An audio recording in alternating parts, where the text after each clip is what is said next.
full restaurant, being the full service restaurant, and having all of their tables open. So that, I think that's very important. And you know, small businesses are important to the county. We get about $19 million from fees, at least in 2019.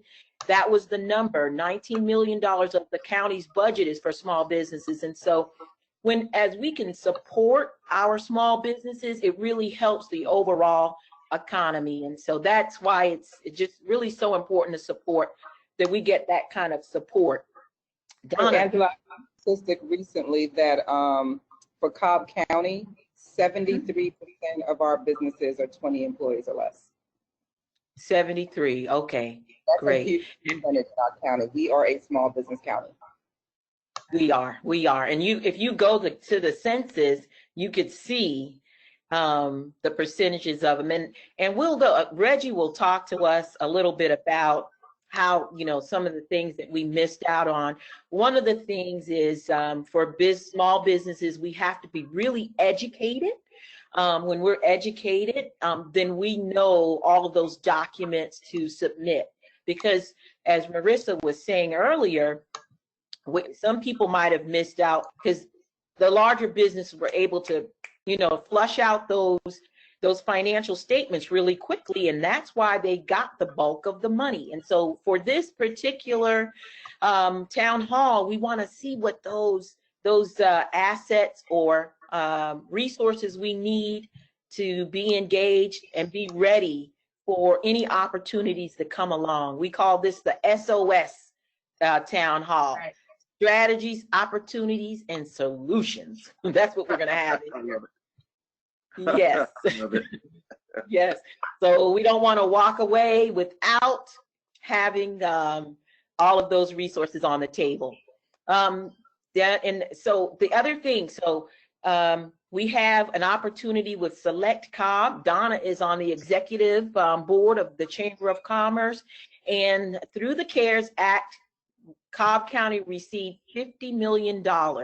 Now, that is not on a first come, first served basis as CARES was. There are going to be guidelines, and that's why in this session, we want you to get all of the information so that you'll be prepared. Should you be able to qualify. It's going to go live on June 1st. So I apologize, I can't give you much more information than we have here on the screen. It goes live on the parameters for that, on the grant. It'll be uploaded. The application will be uploaded on on June 8th at 10 a.m. There'll be a webinar on June 10th at 10 a.m. through the Cobb Chamber, so that you will get your orientation of how to go and make that application for this grant. Now, and the grants are available in 3 tiers. 1 to 10 employees is up to $20,000. 11 to 50 employees can get up to $30,000, and 51 to 100 employees up to $40,000. So the application portal will be open on June 26th at 5 p.m. I will have this on my website, presspressley.com, and you'll get to see this a replay of this town hall. So if you miss anything on this slide, don't worry, because we'll have it on the website for you. Okay, so that's exciting. Pardon? Oh, I was just going to add that I will be on the review committee. You will. Okay, wonderful. See, you're in this. So when I get information, I will certainly share. Okay. See, that's well, great. I do have one for those that already applied. For those that already applied through the SBA, the EIDL, as well as the PPP, will they be able to apply again with Select Cobb? Yes, because Select, no, don't let me misspeak, but Select Cobb was designed as a bailout for our Cobb County businesses. So the Cobb County, Cobb Chamber of Commerce put together a plan and petitioned the board, the Board of Commissioners, and they approved that amount. The Board of Commissioners got, through the CARES Act, $132 million, and it was dedicated for particular purposes, one for nonprofits, for food only, and then there's another portion to it that's small businesses. And so this is specifically for small businesses. As I said, you know, to be fair to everyone, they will release that on Monday, is when they'll release the parameters for it, on Monday. So let's go on to our pivot. Bentley, Brandon is he has a business. It is Luxury Wash. Can you hear us, Bentley? Loud and clear. Okay. Bentley has an opportunity for you to be a franchisee with his business, but I'll let him talk to you about all the things he's done and some stories he's had through his business and how he's overcome COVID-19. Well, first and foremost, I'd like to give glory to my higher power, which is God. Car washing used to be a tradition, I would say American tradition.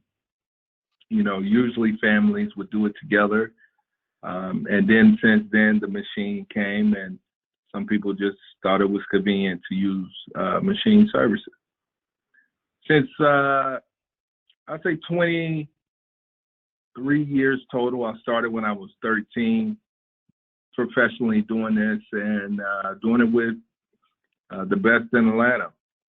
But to get kind of close to current events, a lot of things have happened. People are more concerned about sanitation in the workplace, in their homes, dealing with people.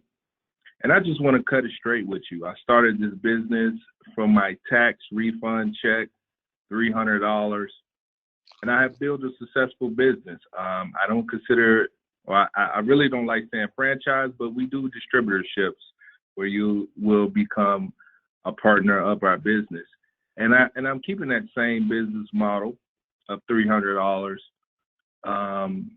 of an investment, but we have business all over town. So basically you'll be joining Luxury Wash, in which we do service all year round. And then the summertime, we have what we call Car Wash Sports, and we get sponsorship money as well. So what we have done, we have built a cultural business, and we have a season event every year. Again, back with COVID-19, just to hit it home, where everybody has a vehicle. And what I was told, if you believe in heaven or hell, it's eternity, but so is car washing. So I just want to put this in the atmosphere to your listeners, to people who may be interested. For the pathway I did, and I'm just going to be honest, I should have sent this to you guys, but April 3rd, I filed for the disaster relief loan. And today I got the notice that, hey, I didn't get approved. I'm not upset, but I want to talk to the people straightforward. I'm in the streets, and we got cash coming in. We got contracts with dealerships. We got contracts with different people. We got opportunities, and it's consistent. So if you want to join our team, there's this website called Car Wash Careers. Just go on there and sign up as an applicant. We do post job leads within the industry, not only my company, but it's an effort to keep people employed. If you want to be employed and don't want the true independence, you can go the traditional way. But we wanted just to put it out there. Again, sanitation is king right now, and people's cars have been less sanitized. Bentley, tell our guests what you've done with COVID-19 sanitation and what's happened with your new contract, the importance, because I tell Bentley that, you know, the car is the gateway between your home and the public. So Yes. you could potentially be carrying anything from your home out and vice versa. And Yes. tell our audience a little bit about how it's a true success story. Pivot. To pivot. Yes. Well, honestly, this year, this is, I've been having this idea. So February. Yeah. I'm real quick. February 3rd, we had a press conference at the Capitol, and we said we was gonna go ahead and start testing vehicle cars. COVID-19 happened, shut down everything, and then we started hearing complaints. I know the vice president at a hospital, Piedmont, and I told him what one of his staff workers told me, which they felt very insecure that they're exposed to COVID-19, they're bringing it home. So real quick, we started doing events, and then it just blew up. So we have certain events all around town, and this is election season, so a lot of candidates have partnered with us to get the word out even further. So we have an event, Fayetteville, next Friday. Saturday is going to be here with Angela at Epicenter next Saturday. Also, Publix, they just signed on. So we're doing a little tester. They first offer us 53 stores. 150 stores around Metro Atlanta. Wow. They came back and said they want to do a tester, and let's do 3. And I have the adequate insurance. They wanted $3 million in insurance. I have that insurance, so that's a yes. And I just have to put them on as a rider and get them to sign the contract, and boom, we can start immediately. So hopefully by tomorrow, all of that will be done. And Publix is now on-site location where we can sanitize the public of Publix, the customers of Publix, as well as the associates. So what we're doing, we're kicking doors down, and we do sanitation events. It's just so much opportunity because cars are everywhere. It's an untapped market. I became a lobbyist for car washing, so a lot of these legislators that have been in office for quite some time, I built a relationship with. And not to mention, we also have the certification program. So it's a little bit more. It's a little bit more severe in the sense if you're certified compared to if you're not certified. Certified meaning you know about your chemicals, your MSDS and everything. Okay. And, so not to talk your head off, but hey, we got opportunity. Yes, well, thank you. Yes, and we'll come back. We're going to talk some more about your business and how you were able to fund it.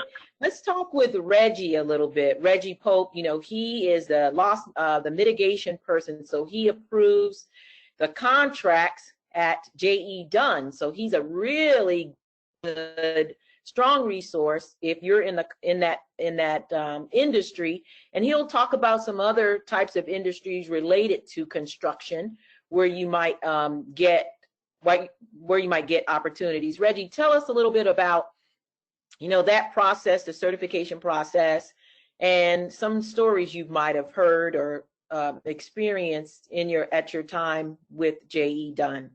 Sure. And just as a business advisor, sure. He's also a small business advisor. Sure. As the director of the J.E. Dunn, the risk management and pre-qualification group for the East region, which the headquarters is in Cobb County, right near the Galleria Cumberland Mall area. And we have offices in Nashville, Charlotte, Raleigh, North Carolina, Savannah, Georgia, and Tampa, Florida. But all contracts, J.E. Dunn, one of the largest builders in the country. We build high-rise, mixed-use apartment buildings, condominiums, hospitals. One of the primary projects we're doing right now is the Children's Healthcare of Atlanta Hospital on the I-85 South Connector in North Druid Hills. So we do mega projects, and we're in all 48 states in the in the country here, not in Hawaii International and so forth, but we've got offices across the country. All contracts for the East region, I do have to put my stamp of approval on them for the business that we're going to use. And my focus is financial statements.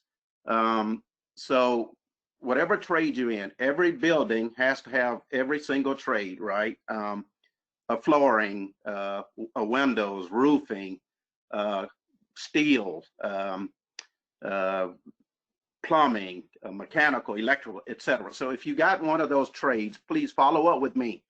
There is some opportunity. There's a lot of opportunity. We're still moving real. We're still going at about 90% rate, even in the midst of this COVID-19 challenges environment that we have. So, and my main focus is analyzing financial statements and the corporation itself. I meet with the CEOs, the CFOs, and the higher the contract required, if it's I have to, the more those conversations will be.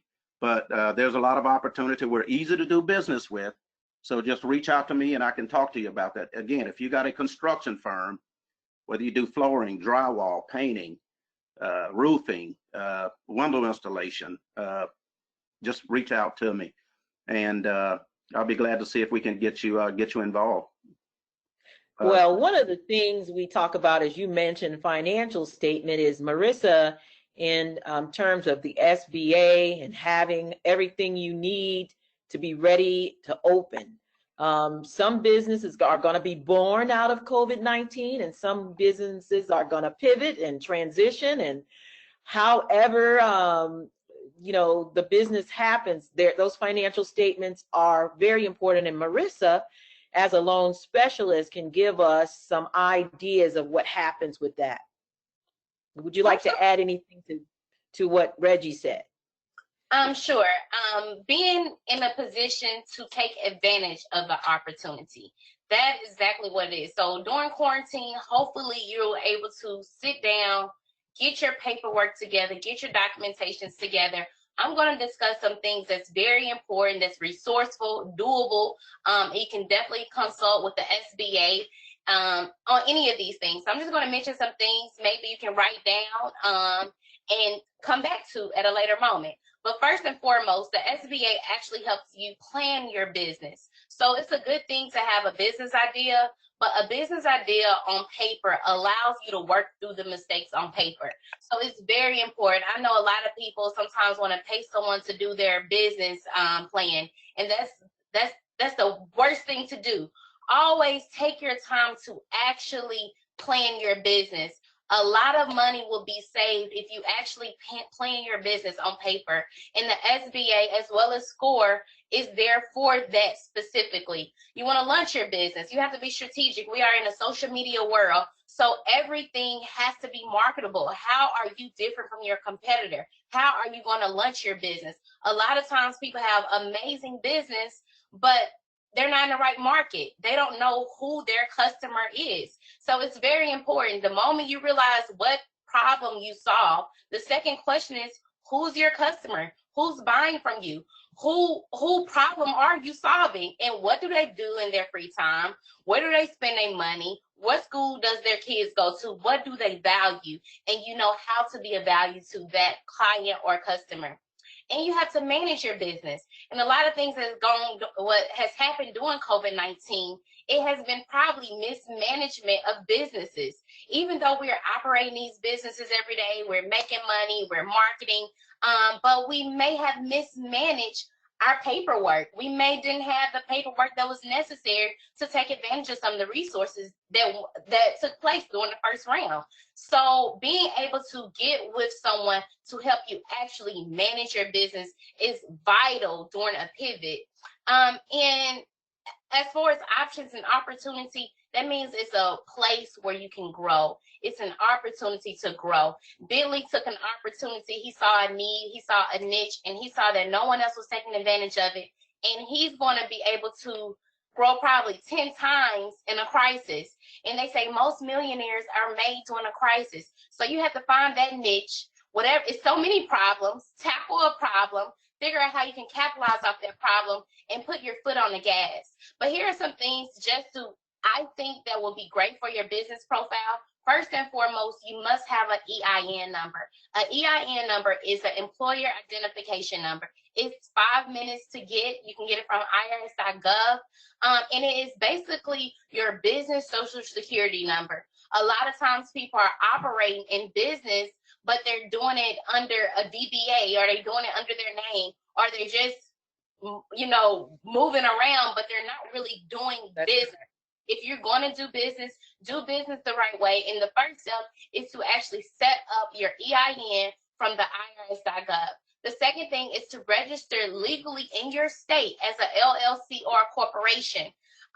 The first thing they asked on the EIDL application was, what's your EIN number?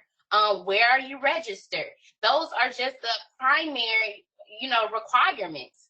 The third thing is to have a professional phone number. I know people have a Google Voice that's separate from their phone number, but even when you start setting up things such as business credit, they want to know if you are a legitimate business. Can they go on Google and find your business establishment? Or are you just someone that's on Facebook selling a product? They want you to be legitimate as much as possible because they want to see that you're trustworthy and you can take money from other people. Professional websites. I know in this world with everything digital, people need to be able to find you. And even if you do not have a professional website, that is required for business credit. However, as a business, invest in a LinkedIn, invest in a professional page on Facebook, but you need some professional representation because people want to know who are you. As well as a physical or virtual address. A lot of times people believe that you can use a PO box, but that's actually looked down upon when you start building your business portfolio. So you definitely want to even invest in a virtual address, somewhere where people can, again, Google, where you can send real business mail to, and it's something that can be researched. A fax number, a business bank account. One of the things that a lot of businesses do so wrong, and as an early entrepreneur, I made the exact same mistake. I commingle funds. Your personal expenses should be 100% separate from your business expenses. That's how you can tell if you're making profit or not, because you're not swiping on your business expenses, and then you wonder, wow, I have a tax problem, or wow, I have bad accounting, because you did not take the time to set up an actual business bank account for the expenses of the business. Proper licensing and bonds. I'm here in Smyrna. It's a requirement. I have to go get all my licensings, my seller's permit, whatever that's necessary. I have to make sure I have that in place with the city of Smyrna. I have local taxes, I have state taxes, I have federal taxes. So you just want to be legitimate as possible, so when these opportunities come, you're able to take advantage of them. A professional email address. That may seem so easy to do, but Marissa Sims Business at Gmail, even though that's the one I use the most, that's not considered a professional email. A professional email would be Marissa at Royal Blue Boutique or SBA. It's Marissa at whatever business establishment I have or operating.com. It costs like $6 a month. You can get a Google Suite. Invest in a professional email. When you're doing business, you want to be presented as professionally as possible, and you're able to maneuver through the financial institutions. You're able to maneuver through the grants. You're able to maneuver through a lot of opportunities a lot quicker, and you will be able to see how much money you're really making or not making. And last but not least, and this is probably the most intimidating of all of them, and I'm sure Mr. Reggie could follow back up with me on it, is the Duns and Bradstreet number. And that's where I tell someone, if you're not familiar and you do not know the process, reach out to someone, allow them to help you in building that and making sure that you have positive reporting. The separation between personal credit and business credit is personal credit, you have a number associated with it and probably a FICO score. Whereas business credit, either you are in good standing or not. It's no in-betweens. So I think absolutely during this crisis, like I stated, a lot of times people take advantage of these opportunities. Take the time. And Ms. Donna can tell you as well, Get your credit together. Take the time. Any extra funds that you're getting from any resource, pay off some debts.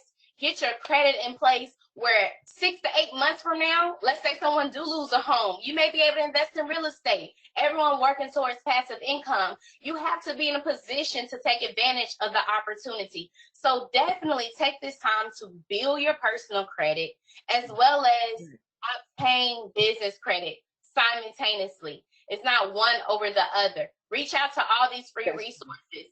And I remember me and Angela, we were speaking on an incubator. What is an incubator? An incubator where you are in a professional environment. You have resources. Everyone is digital. You need your lights. You need your backdrop. You need different resources. But small business owners are able to come together. You bring their resources. Everyone has a different resource to bring to the table and lower their expenses. So I'm so proud of Miss Angela of thinking that that is something that's so needed right now. We need more incubators. It's so many small business owners. The United States is made of small business owners. That's why they spent so much time to create a CARES Act, because if the small business owners do not make it during this time, we will be in a recession. That is correct. So, right. And so I wanted to ask, who else Carmen, did you and Donna have anything else to add? Yeah, that Dun & Bradstreet, listen, Dun & Bradstreet, they will call you. You can call them. It's not that complicated to set up at least a profile for them. So you need to get that. Carmen, didn't you or Donna have any other thing to add to what Marissa has said? Thank you, Marissa. And guys, that the slide will be on our website as well, the 10 points that you need to establish your business credit. Marissa laid that out very well for us, and so we have a slide. If you didn't catch it all, we'll have the slide posted on my website as well. I did want to add, I think it's important. Marissa made so many amazing, amazing points. First and foremost, because I actually teach a small business and business entrepreneurship class over at my church at Word of Faith through the Bronner Business Institute, and it's next level entrepreneurship. And one of the things we teach you is how to build your business plan, because that is an organic living document that you should always be reviewing. It evolves with you and your business, but it's so important that you build your business plan yourself so that you understand all of the components, understand the financing arm, the HR arm, the operations arm, the marketing, the different aspects of running a business is what you're able to learn when you actually commit to building your own business plan as opposed to referring out. And nothing against consultants. I love consultants. I help people all the time. However, you need to understand the different responsibilities and hats that you have to wear as CEO, COO, CIO, CFO within your business. So I think that was critical. I also wanted to say how important it is to surround yourself with a team, because you will have all of those hats, but it is important to understand your personal and professional SWOT analysis. So your strengths, your weaknesses, your opportunities, your threats. Understanding that personally and professionally will be helpful for you when you need to identify your team members. I know I don't like financing. That's not my thing. I can count the numbers, but that's not my strength area. So I must have a CPA on my team. I must have an accountant on my team. You must have an attorney on your team, and not just an attorney, a business attorney, somebody that understands. And I even go one step further for those of us like myself that are in real estate and real estate investment. You want an attorney and an accountant that understand your business, that understand. My accountant is a real estate investor. Our attorney is a real estate investor, so they understand the dynamics of what we're doing, what we're trying to accomplish, because I know even as a realtor, oftentimes when I'm sitting down with people and they're trying to purchase their first home, your tax professional often is trying to figure out how to beat Uncle Sam, right? How do I get you to pay the least amount of taxes? But when you take all of these deductions and reductions and try to cut all these corners at the time that you're trying to build a business, trying to build a credit profile for you and your business and trying to go to the next level, you've now negatively impacted yourself. And so it's so important, so critical that you understand surrounding yourself with consultants and the right team members and team professionals that can help you to strengthen and grow your business. I think that's something that we sometimes don't see the value in paying for those services. And we need to recognize the value in paying for the professional attorney and or accountant and or consultant to walk you through that process so that you can get it right and so that you can have a sustaining business. The first 7 years are the most critical years in your business. Those are your survival years, and those are how you go to the next level. Unless you're a serial person like Marissa and I, and you just keep going and new businesses and doing whatever the case may be. But understanding that, and to Carmen's point earlier, there's so many opportunities out there for minorities, for veterans, for women. There's opportunities to get exposure and help through SCORE, organizations like SCORE, as well as through the SBA, but also in these incubators. I mean, we have an incubator space in Austell, there's incubator space in Douglasville, there's incubator space in Douglasville, there's incubator space according to your industry, like Technology Park in Atlanta. So my last words would be, don't be scared to ask. We are all dependent on one another to survive, more so than any other time. And so you don't be, as we say in my industry, you can't be a secret agent. Don't be a secret entrepreneur. You must reach out to people and understand that we're willing to be collaborative and cooperative and not competitive all the time. So even those in your industry can be your collaborators, even those outside can be your colleagues that will end up being the one that's your networking and referral partner. So just you can't be silent, you all. If you want to lead and succeed in business, reach out to the experts and receive the support. Thank you so much, Donna. Very useful information. Carmen, do you also have the business plan platform for veterans as well? Absolutely. And I was working with a veteran this week, actually, about on his business. And he was like, am I missing anything, Carmen? This is what I've done. This is what I have. And I said, do you have a business plan? Have you written your own business plan? He said, oh, no, I don't need that, Carmen. I have it all in my mind. I know how I want to do this. And I said, that's great. Some people are capable of doing that, but I recommend that you take a little time, write it down, include these things, like include your contingency plan, include your 5-year goal, your 10-year goal for your business. And I said, write this down yourself. Let's talk about it next week. And when I went through the importance of having that plan written out in your own words, he really took it to heart. And he was like, yes, I really needed to do this. I don't know why I was putting it off, but I feel like people don't understand the importance of the basics. And if you don't get your business right in the beginning with the basic stuff, it's not going to stand. And especially now or whenever there's a crisis, when you need to really have a solid plan in place for your business. So these ladies were so thorough. I really don't have anything to add, but they're all the things that I share with our veterans each day. Because you asked about a number. The last time I looked, it was about 2.4 million veterans that are small business owners. And so it's really important that they realize there are resources available. They don't have to do it alone or be overwhelmed. So thank you so much for the breadth of this information. Oh, that's awesome. So guys, who you are listening, we have 3 resources for business plans right here. For our veterans, we have Carmen. For SBA, we have Marissa, and we also have Donna Middlebrooks. We were talking about some of the financials. We have Reggie, and at the end of this town hall, we'll also have the resources on the screen too. We'll have a screen with all of their names and numbers, so you won't have to be out there alone. Of course, as I said, a huge part of my platform is building an incubator in South Cobb. And there's a gentleman I often reference, Luther Washington, who has a lot of space. And I would love for us to get the resources to make that, a workforce development center, and 2, incubators, so that our area small businesses can have a place to go and share those resources. So while Marissa has set up her incubator shared space, which is available for you, that she's already set up. She's a resource as well. If you want some shared space, you can call Marissa about that shared space. And so here are our resources. I wanted to go back, if we could, to the previous slide.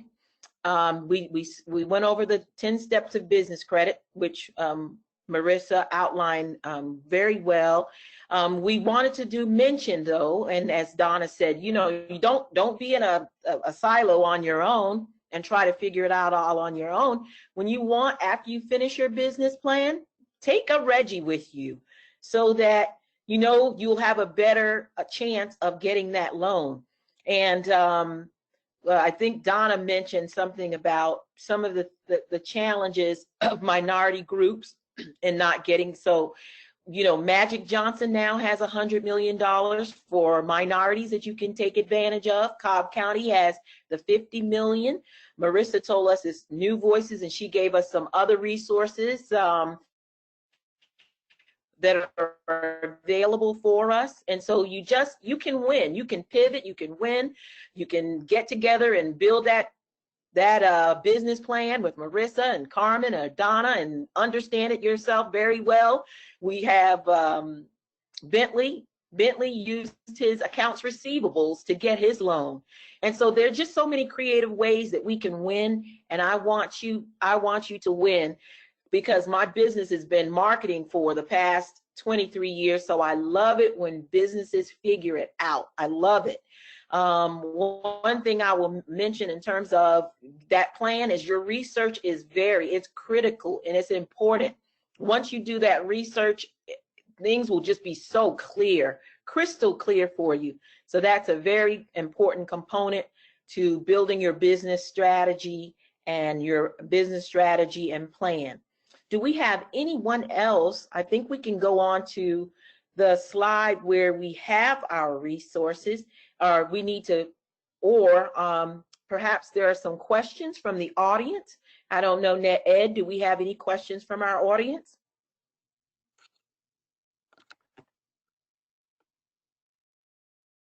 Any questions from our audience? No. Okay, I think we've pretty much covered everything. This, as I said earlier, this town hall will be rebroadcasted, and so I encourage you to watch and to have your own watch parties. Of course, again, my name is Angela Pressley, and I'm your candidate for Cobb County Board of Commissioners for District 4. And just a lot of vision here. We have great things happening in South Cobb, and we invite you to come. I invite you to look at my website at presspresley.com to learn more about my business, but to learn more about my platform and what we have in store as I would be a commissioner for Cobb County Board of Commissioners. The vote is June 9th, and there are many ways to vote. Early voting started on I believe it was the 18th, and it goes through the 5th. So you can vote right now early at Whitlock, which is 736 Whitlock Avenue, until the 5th. On June 1st, it opens up at the Riverside Epicenter and goes from the 1st through the 5th. You can drop your ballots off at Whitlock. You can also drop your absentee ballots off at the Austell Center. And you can go to my website and see all of the other places, or cobbelections.org, to see all of the drop box locations. However you decide to vote, absentee ballot, early or in person, with June 9th, just remember Angela Pressley for Cobb County Board of Commissioners, District 4. Thank you so very much to my esteemed panelists. They were fantastic, as I had imagined them to be, and they're a wealth of information, See the people we have in our community? That's why South Cobb is such a great place to live. Thank you so much, guests, panelists, and we'll see you on the campaign trail. Thank you so much. Thank you, Angela. Thank you for having me. You're welcome. The applause.